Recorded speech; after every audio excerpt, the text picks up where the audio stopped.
Exalogic CMRL ഇടപാടിലെ SFIയുടെ കുറ്റപത്രത്തിന്റെ പകർപ്പ് ഇഡിക്ക് കൈമാറും. വീണ വിജയൻ പ്രതിയായ കേസിൽ ഇഡി അപേക്ഷ പരിഗണിക്കുകയായിരുന്നു എറണാകുളത്തെ അഡീഷണൽ സെഷൻസ് കോടതി ഇക്കാര്യത്തിൽ ഒരു തീരുമാനമെടുക്കുമ്പോൾ ബിനിൽ അതിന്റെ വിശദാംശങ്ങളുമായുണ്ട്. ബിനിൽ, CMRL കേസിലെ SFIയുടെ കുറ്റപത്രം കൈമാറാൻ കോടതി തീരുമാനമെടുത്തിരിക്കുന്നു. അപ്പോൾ ഇഡി ഇനി എങ്ങനെ ഈ കുറ്റപത്രം ലഭിക്കുന്നതോടുകൂടി ഇഡിക്ക് എന്തൊക്കെ നടപടികൾ സ്വീകരിക്കാൻ കഴിയും?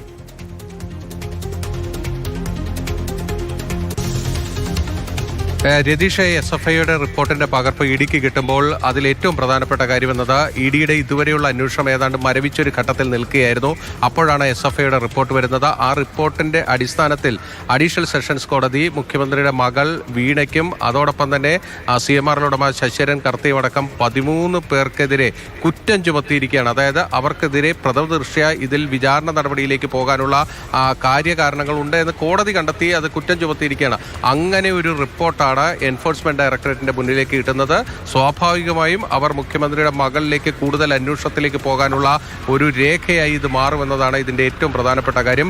മുഖ്യമന്ത്രിയുടെ മകൾ വീണയെ ചോദ്യം ചെയ്യുന്ന കാര്യത്തിൽ ഈ റിപ്പോർട്ട് പരിശോധിച്ച ശേഷം അന്തിമമായൊരു തീരുമാനം എടുക്കുമെന്നാണ് എൻഫോഴ്സ്മെന്റ് ഡയറക്ടറേറ്റ് അറിയിച്ചിരിക്കുന്നത്.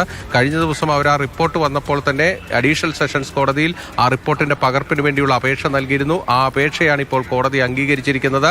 ഇന്ന് തന്നെ ആ റിപ്പോർട്ട് ഇഡിക്ക് കിട്ടാനുള്ള സാധ്യതയാണുള്ളത്. അങ്ങനെയെങ്കിൽ ആ റിപ്പോർട്ട് വിശദമായി പരിശോധിക്കും. അതിനുശേഷം അടുത്ത ആഴ്ചയോടുകൂടി അവർ ഒരു തുടർ നടപടിയിലേക്ക് പോകുമെന്ന് നമുക്ക് പ്രതീക്ഷിക്കാം. കാരണം നേരത്തെ തന്നെ CMRL എക്സാലോജിക് ഇടപാടുമായി ബന്ധപ്പെട്ട കാര്യങ്ങൾ ഇഡി ECIR രജിസ്റ്റർ ചെയ്ത് അന്വേഷിച്ചു വരുന്ന ഒരു കാര്യമായിരുന്നു. അതിന്റെ അന്വേഷണത്തിന്റെ ഒരു ഘട്ടത്തിൽ CMRL ഹൈക്കോടതിയിലെത്തുന്നു, ഈ നടപടികൾ ചോദ്യം ചെയ്യുന്നു. അങ്ങനെയാണ് ഈ കാര്യം മരവിച്ചു പോയത്. കാരണം കോടതിക്ക് മുന്നിലേക്ക് ഇതുമായി ബന്ധപ്പെട്ട കൂടുതൽ മുന്നോട്ട് പോകുന്നതിനുള്ള തെളിവുകൾ ഹാജരാക്കുന്നതിനുള്ള ഒരു അപര്യാപ്തത ഇഡിക്ക് വന്നൊരു ഘട്ടത്തിലാണ് അവർ ഈ അന്വേഷണത്തിന്റെ SFI റിപ്പോർട്ടിന് വേണ്ടി കാത്തുനിന്നത്. ആ റിപ്പോർട്ട് കിട്ടിയിരിക്കുന്നു. അതിനേക്കാൾ അപ്പുറത്ത് ആ റിപ്പോർട്ടിന്റെ പേരിൽ ഒരു കുറ്റം ചുമത്തൽ നടന്നിരിക്കുന്നു.